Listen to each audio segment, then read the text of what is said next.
Ola e benvidos unha noite máis á cuarta edición de Entrevista na Bañeira. Hoxe con nós temos un convidado especial do cal se teñen dito moitas veces que era un toro da vida. El quixo darlle á sociedade unha lección demostrando que a dor é só psicolóxico. Juan, que opinas sobre o que falan de ti nas rúas, que di que estás, pois, non quero ofenderte, trastornado psicolóxicamente? Son consciente de todos eses datos nada fundamentados. Que está ben, que cortei 2 dedos do pé, que saquei un riñón, pero eso é todo parte da miña investigación para demostrar que a dor non existe a dor, está todo aquí. O que decir aquí non é no cráneo, nin no cerebro, na mente, na instantánea, no ente, na... Como afectou a tua vida habitual este cambio radical de automutilarte, facerte dano constantemente? O termo automutilación que non me sale porque cortei tamén a parte de baixo da lengua. Por eso ás veces fallo en palabras claves na vida, como eu casa non podo dicilo. Ainda que aparentemente a cámara parece que dixo, non, eu teño que dicir cagas. Por eso xerte moita xente de min. Vas para casa? Non, vas para cagas. Eu vou para cagas. Disculpe que me resulte gracioso de aquí o... No, eu comprendo, aprendín a superar este factor que me condiciona no mundo, no que vivo. Donde xurdiu a idea de demostrar que a dor é psicolóxica, que non é máis que un factor ambiental?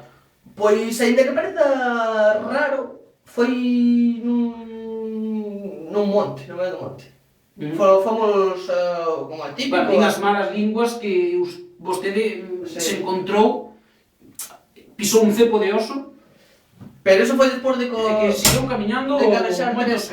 3 carballos. Primeiro poñemos... Siguiu camiñando... A verdade é que tedes razón. Recordo eu que un día lá no monte o meu abuelo xa mira aquela tramba ao porco. Espero. Ben, este é o noso colaborador, chamase Higinio. Estaba comigo na investigación de que a dor está simplemente na cabeza. Estábamos os dous ali. Agora que o penso. De que estábamos falando? Estábamos falando É que este automutilouse a mitad esquerda do cerebro. Entón ten... Aquí temos outros dos colaboradores de Juan que intenta demostrar que a dor é só psicolóxica. El automutilouse metade do cerebro, occidental, parental e incipital, parental, con...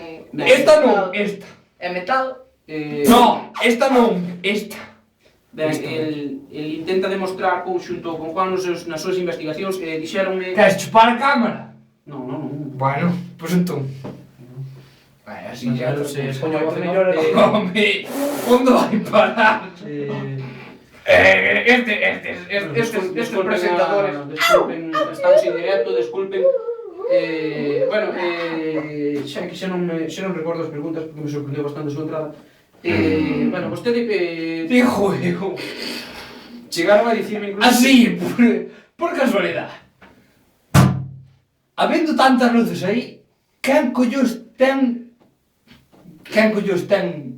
Collos. Quen collos ten? Pode dicir que aí arriba non vive nadie.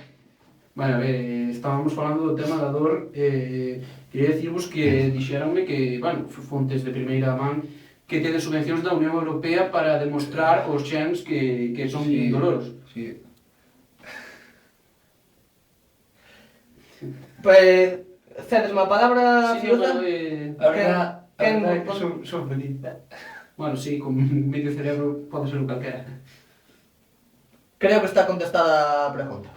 Pero prosigamos ca seguinte, por favor, señor presentador. Eu o que vos quería preguntar a vos... Tampouco vamos ver. Pero podes tentar aquí outra vez, ok. No, pero aquí estou ben. Aí está ben. Estou ben. O que vos quería dicir é que... Sí, a seguinte pregunta. Logo do que dixo el, quedeime pensando, vostede pensa entón que hai vida extraterrestre aí fora? Extraterrestre non sei, para luces hai. Bueno, din que son estoupidos de estrelas que nos chegan, que Eu estouparon teño, millóns de anos. eu teño unha...